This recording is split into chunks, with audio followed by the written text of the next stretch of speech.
Steve Prem, a legal internet Lexis and Company, and currently pursuing BLLB honors from Central University of South Bihar. Today, in this session, I will be dealing with the topic cyber terrorism. So, let us start this topic as from some factual situations. An internet cafe by the name Sai Internet and Communication, which is a small but determined internet service provider located in the district Muzaffarpur, Bihar. One day, received telephone and spamming emails threats from the unnamed or unknown person who claimed to have accessed or be able to access the credit and debit card numbers of your customers, and the customers gave their card to the service for doing payments or transfer money or receive money from the other.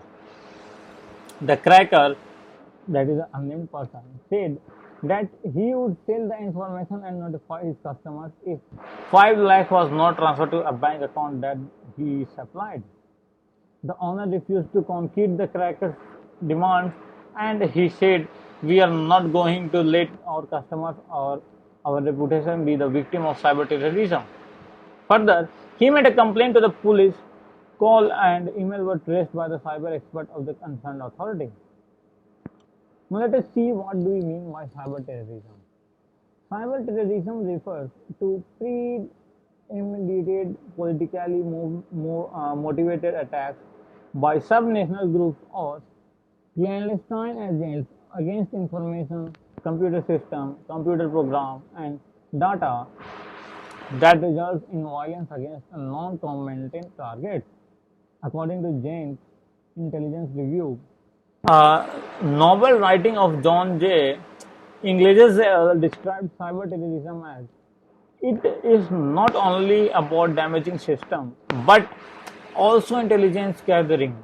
The intense focus on the shutdown the power grid scenarios and tight analogies with physically violent techniques ignore other more potentially effective uses of IT in terrorist welfare, like intelligence gathering, counterintelligence, and disinformation.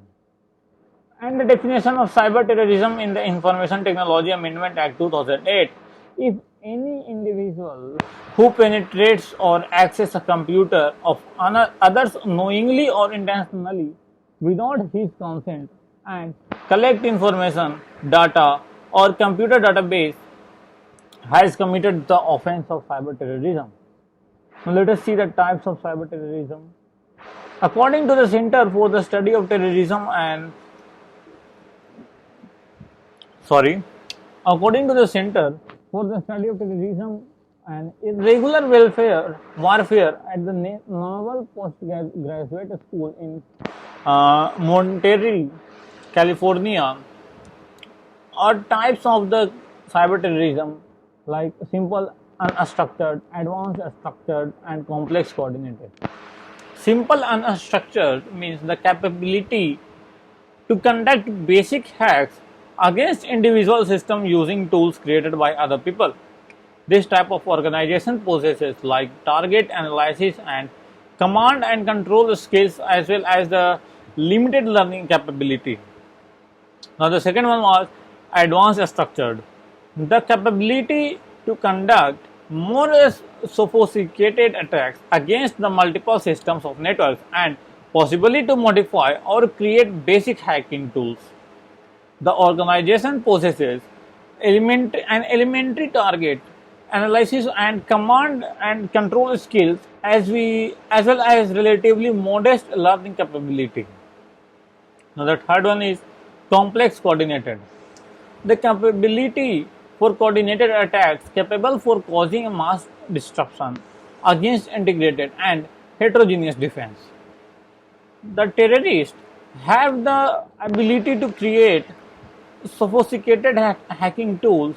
They are highly capable of conducting target analysis and command and control. They possess advanced organization learning capability. Now let us see some legal aspects for cyber terrorism. Section 66 Clause F of the Information Technology Amendment Act 2008 talks about the punishment for the cyber terrorism. Section 66 clause F subclause 1 clause A, whoever with intent to threaten the unity, integrity, security or sovereignty of India, or to strike terror in the people or the sanction for the people by denying or cause the denial of access to any person authorized to access computer resource, attempting to penetrate or access a computer resource without authorization or exceeding authorized access. Introducing, causing to introduce any computer's contaminate, and by means of such conduct causes or is likely to cause death or injuries to persons, or damage to destruction of property or disrupts, or knowing that it is likely to cause damage or disruption of supplies or services essential to the life of the community or adversely affect the critical information infrastructure specified under section 20.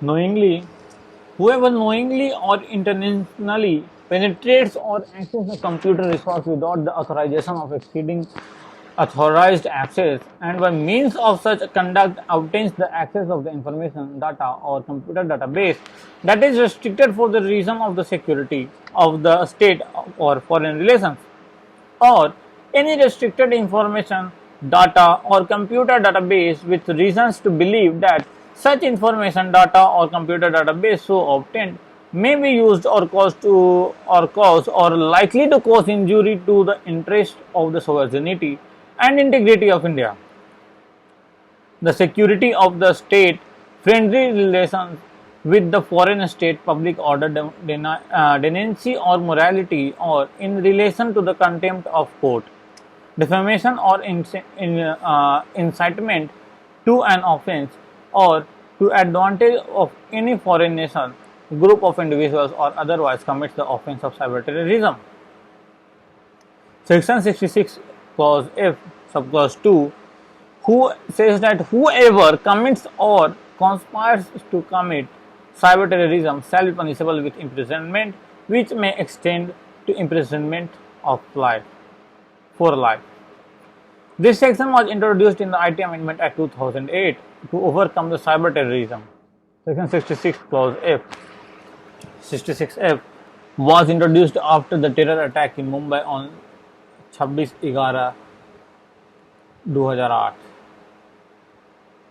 The insertion of this section seems to be a necessary cost on civil liberties, as countries are increasingly relying on information technology to serve essential government services, and in this process the government services becoming a target to their ideologies.